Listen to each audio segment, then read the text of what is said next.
আজি বনাবলৈ লৈছোঁ সৰু আলু ভাজি, তাৰ পাছতে বিলাহী আৰু আলুৰে মাছৰ জোল।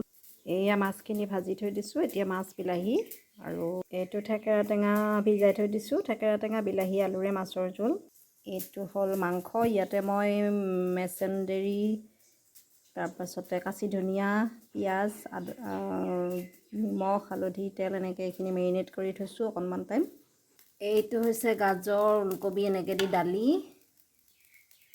এইপিনে মই এয়া মাছ, বিলাহী, আলু এনেকৈ বনাম থেকেৰা টেঙাৰে, বিলাহী বহাই দিছোঁ। এতিয়া মই বিলাহীখিনিত সিজাই লোৱা আলুখিনি দি দিলোঁ। এয়া মই বিলাহী, মাছখিনি দি দিলোঁ থেকেৰা টেঙা। এয়া বিলাহীৰ থেকেৰা টেঙাৰে মাছৰ জোল। এয়া মাংসত দিবৰ কাৰণে মই কেপচিকাম কাটি লৈছোঁ। কেপচিকাম, আলুৰে বিলাহী এনেকৈ মাংস বনাম। এয়া মাংসৰ আলুখিনি মই ভাজি লৈছোঁ আগতে অকণমান। এয়া মই মাংস বনাবলৈ অকণমান পাঁচফোৰণ, শুকান জলকীয়া দি লৈছোঁ। এতিয়া তাতে শুকান জলকীয়াখিনি অকণমান ভাজি লোৱাৰ পিছত পিঁয়াজখিনি দি দিওঁ।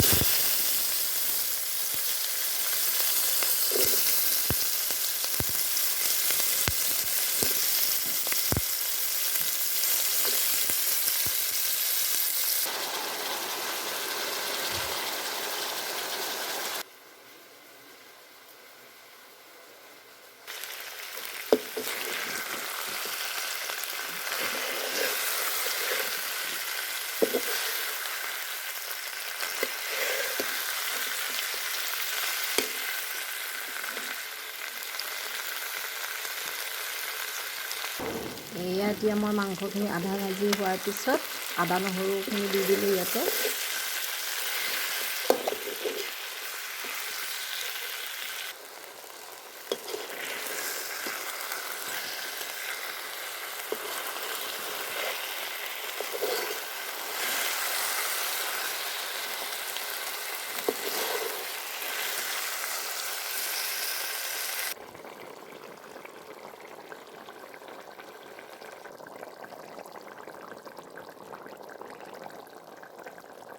এয়া গাজৰ, বিট, বিলাহী, তাৰপাছত ওলকবি এনেকৈ এখন চালাড আমি মানে ৰুকা নাই, কাটি লৈছোঁ মিহি মিহিকৈ।